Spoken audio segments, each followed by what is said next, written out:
Hola, clase. Mr. Cappy here. Just wanted to show you how to do PR14D Homestyler design. So first thing we're going to do is we're going to click on this link right here for the template.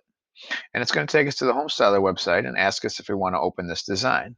We'll say yes, and it'll ask you to log into your account. All right, you're going to use your Google to get into the account here. And please be patient because these do take a little bit of time sometimes to load up, especially if your internet isn't as good. So you click on the G to sign in with Google. And please make sure you use your Rochester account, not a regular Google account. You want to use your Rochester account for this one. All right. While that's loading up, we're going to go head back to the assignment and we're going to head down to the bottom here. This is the paragraph that we're going to be using, or several paragraphs actually, to determine what to put inside this house. So there's going to be rooms in the house. You'll see when we go back to it in just a second. We have to follow this guy's grand vision for his house. You're the architect trying to give him what he wants. And he says, my house needs 3 bedrooms. There's 3 bedrooms in this house. In bedroom number 1, I'd like a bed para mí y una cómoda muy grande, a dresser very big. So he wants a bed and a big dresser. So the way you do that is you go back here, and you see it's a house. You're going to put stuff in the house. Now, looking at this, I would say the bedrooms are probably 1, 2, 3.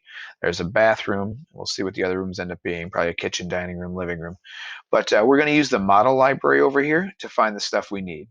So under the model library, there's a construction section, which has things like windows and doors if we need them. You shouldn't need any doors, but you are going to have to add a couple windows at some point. And the catalog has all the other stuff in it. So if you look at the catalog, you'll see that it's got a whole bunch of sections down here below. There's a bedroom, there's all sorts of stuff. You can also use the little search right here to look for stuff. So if I was looking for a bed, I could just click on the little search bar and type in bed. And it'll give me all sorts of choices for a bed. All you got to do to get this bed into your room is to click it and drop it. All right, it also mentioned I needed a dresser, so I will take a look at how to get a dresser. And on that one, I'm actually going to go into the bedroom section, and there's a section called dressers. So I'm just going to find a big dresser there. That one looks sufficiently big.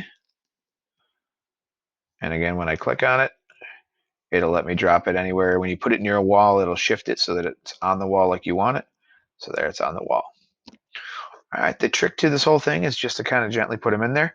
If you want to see how things look and make sure that they came out the way you wanted it to, gives you an overhead view, or you can use this alternate version over here. If you click on this menu, it'll give you a 3D view of it, and you can use the mouse by dragging and clicking to shift things around and move it.